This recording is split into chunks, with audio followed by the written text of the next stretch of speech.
بسم الله الرحمن الرحيم. أصدقائي الغاليين، أسعد الله مساءكم بكل خير. أهلا وسهلا بكم في سلسلة فيديوهات أو في قائمة التشغيل الجديدة اللي بعنوان كيفية قراءة رسومات الستيل ستراكشر.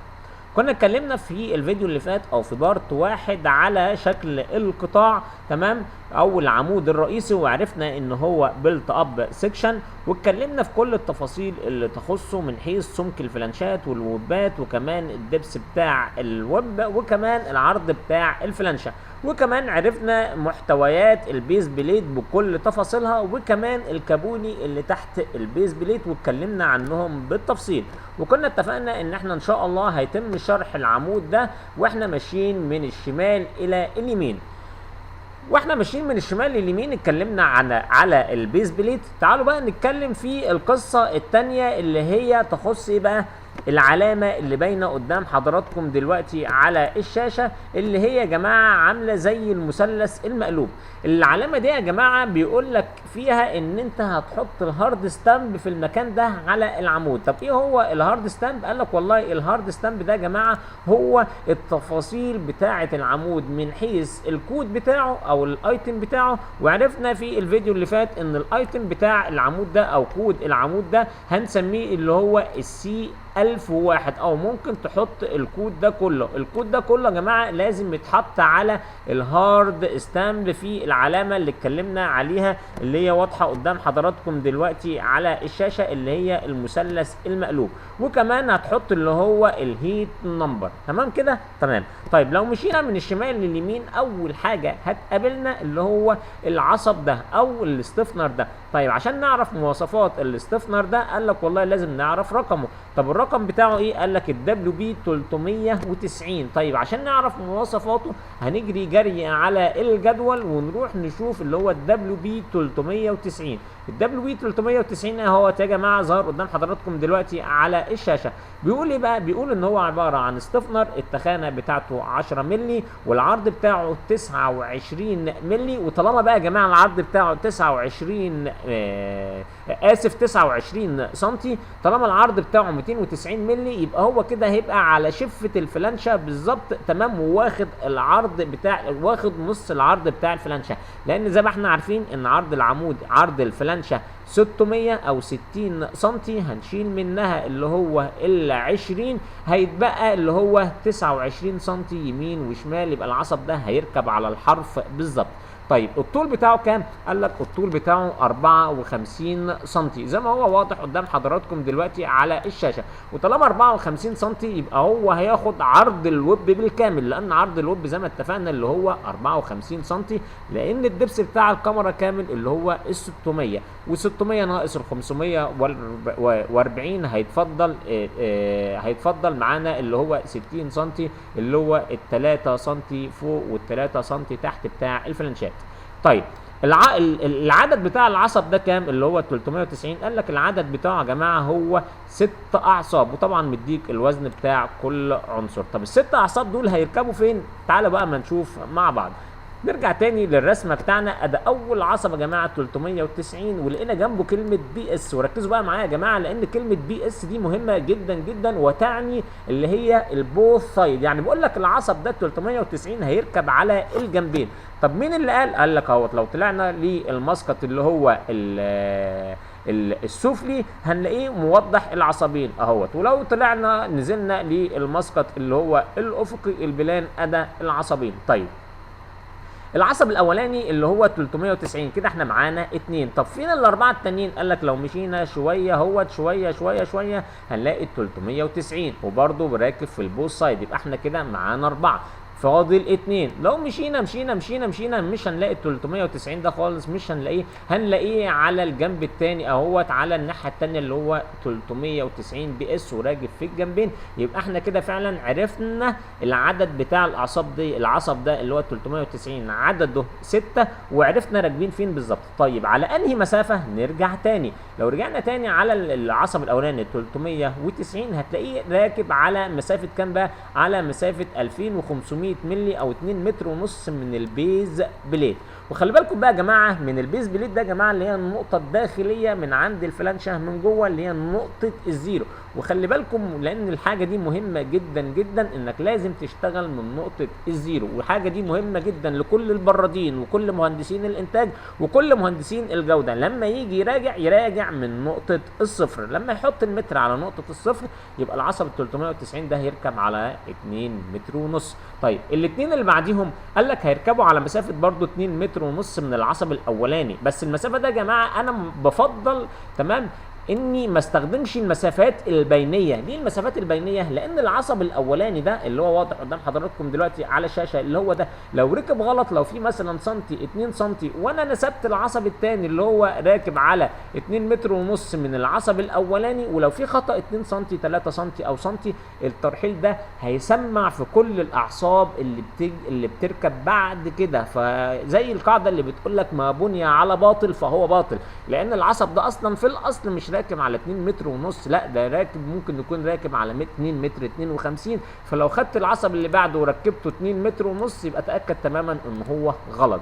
طب اركبه على مسافه كام؟ قال لك التزم بنقطه الزيرو. نقطه الزيرو يا جماعه تمام. وهو هنا بصراحه كرسم ديتيلنج انجينير صراحه هو عامل الرسم مظبوط زي الفل 10 على 10، حاطط لك المسافات البينيه وحاطط لك كمان من نقطه الزيرو. وانا بصراحه انا كابراهيم برفع له القبعه واقول له برافو عليك كديتيلنج انجينير ان انت حاطط لي اللي هو ال5 متر من نقطه الزيرو، لانه ما ينفعش يحطها 2 متر ونص لان بتضيع وقت تمام كده مع مهندس الجوده، وبتضيع وقت مع البراد ان هو يقعد يحسب 2 متر ونص زائد 2 متر ونص زائد عشان يحط اكيوميليتد اللي هو من نقطه الزيرو. لكن هو هنا مهندس ديتيلنج شاطر هو حاطط لك ال5 متر. طيب بقى لنا كده عصبين، العصبين اللي هم هيركبوا بقيه السته اللي هم ده اللي هو 390 هيركبوا على مسافه كام؟ شوف بقى يا جماعه الحلاوه، قال لك وهيركبهم على مسافه 9 متر 75 سنتي ونص او 5 مللي. تخيل بقى يا جماعه لو العصب الاولاني مثلا فيه 3 مللي والتاني 4 مللي و5 مللي و6 مللي، وجيت ركبت العصب ده على بعد 980 من اللي قبليه، طبعا استحاله هتلاقي العصب ده راكب في مكانه الصح. فعشان كده احنا بنفضل دايما ان هو ناخد الابعاد بتاعنا من نقطه الزيرو. طيب كده احنا خلصنا اللي هو العصب 390. هل هيقابلنا اعصاب تانية؟ قال لك والله هيقابلنا العصب اللي هو رقم الدبليو بي 194. قال له ده مش جنبه البي اس، يبقى هو كده هيركب من جنب واحد فقط. قال له جنب واحد فقط؟ طب ازاي؟ لو جينا نزلنا برضو في نفس الرسمه هنلاقي الدبليو بي 182. قال له يعني الاثنين هيركبوا على بعض؟ قال لك لا والله في واحد هيركب نير سايد في الجنب اللي عليا وواحد هيركب فار سايد. طب تعالوا قبل ما نتكلم في النير سايد والفار سايد نشوف المواصفات بتاعه العصب اللي هي 194.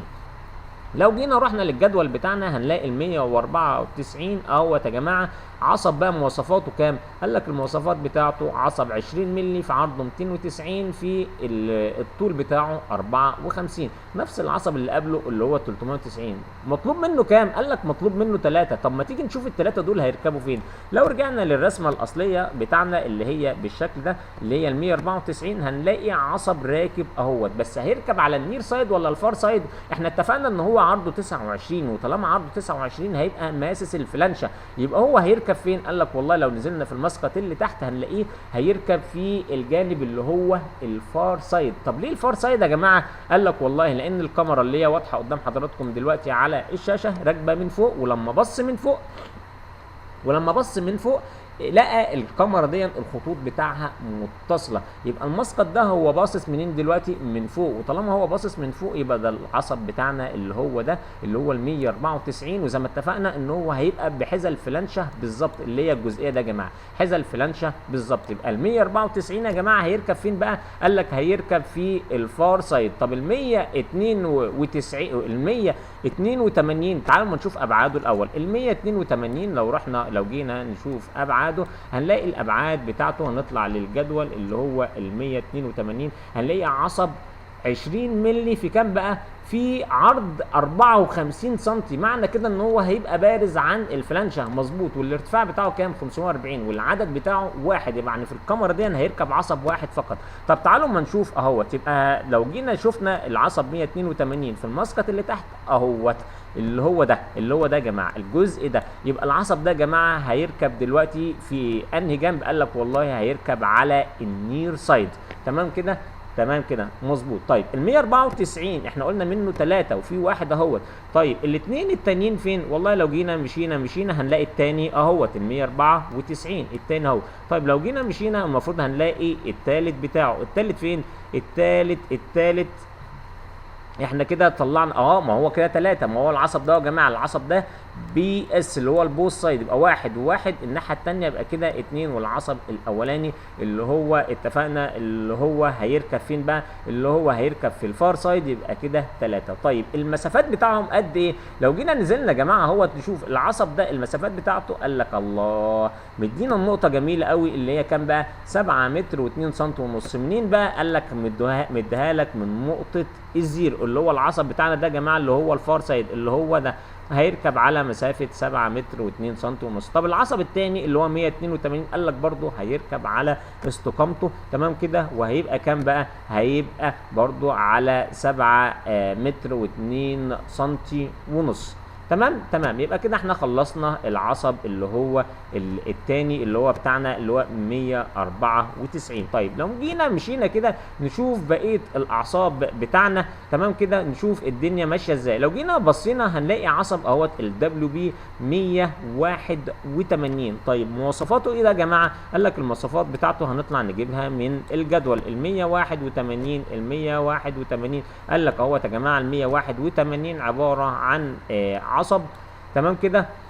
العصب بتاعنا تخانته 20 مللي والعرض بتاعه 800 والارتفاع 54. وطالما العرض بتاعه 800 هيبقى بارز عن الفلانشة. العدد بتاعه 1. تعالوا بقى ما نشوف هو بارز عن الفلانشة ازاي. اللي هو 100 كام بقى؟ 181. الله اهوت. شفت العصب يا جماعه واخد من اول الويب لغايه الاخر خالص، فعلا هو واخد بارز عن الفلانشة بتاعتنا. طيب زي ما اتفقنا العصب ده هيركب في انهي جنب؟ هل هو في الفار سايد ولا النير سايد؟ قال لك لا والله ده العصب ده يا جماعه هيركب فين بقى؟ في النير سايد اللي هو العصب ده يا جماعه تمام كده، هيركب على العصب ده.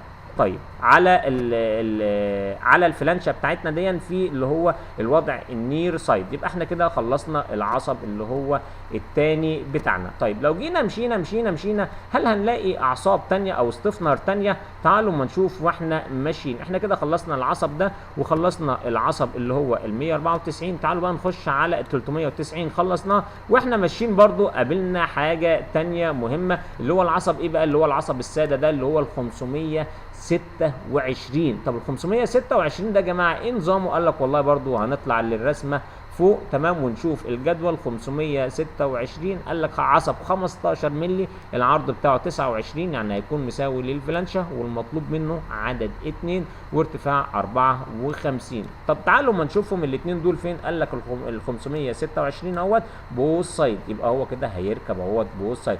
طيب هيركب على البعد ده قد ايه؟ الله على البعد ده اللي هو 12 متر 65 و7. طيب وده العصبين بتوعنا. طيب اللي هم ال 526. طيب ال 527 يا جماعه قال لك بقى تعالوا برضو ما نشوف التفصيله بتاعته. هنطلع على ال 527 اللي هو بالشكل ده، هنلاقيه برضو عصب 15 مللي وهيبقى مساوي مع الفلانشه، والعدد منه 2 وارتفاعه 450 يعني واخد الدبس كله تمام كده. يبقى زي ما شفنا اهوت زي ما هو واضح قدام حضراتكم دلوقتي على الشاشه اهوت ال 527 واخد الدبس كله. طب تعالوا ما لاحظتوش حاجه في الرسمه دي؟ طبعا هو راكب بوث سايد والبوث سايد في النير سايد والفار سايد. ما لاحظتوش حاجه في الرسمه دي؟ قال لك والله احنا ملاحظين العرض ده اختلف عن العرض ده. مظبوط كده. العرض اللي هو في النهايه ده اللي هو ال 225 وال 225 المفروض ان هو 450 يعني المفروض ان العصب اللي هو 527 يكون ارتفاعه 450. يبقى 527 هيكون اهوت نراجع تاني 527 المفروض يكون الارتفاع بتاعه 450. الله يبقى كده مظبوط العصب 450 لان الدبس بتاع الكاميرا اختلف، على عكس اللي هو كان بقى على عكس ال 526 الدبس بتاعه 540 لان الدبس بتاع الكاميرا كان عريض تمام، كان 60 واصبح دلوقتي كان بقى لم معايا واصبح ان هو كام 45. طيب اللي في اعصاب تانية هتقابلنا قال لك لا والله ده كل الاعصاب اللي معانا حاليا الاعصاب اللي هي العامية اللي اتكلمنا عليها. كده وصلنا لنهاية الفيديو. ان شاء الله هيكون قدامنا بارت 3 تمام عشان نشرح بقية الرسمة. شكرا، سلام عليكم.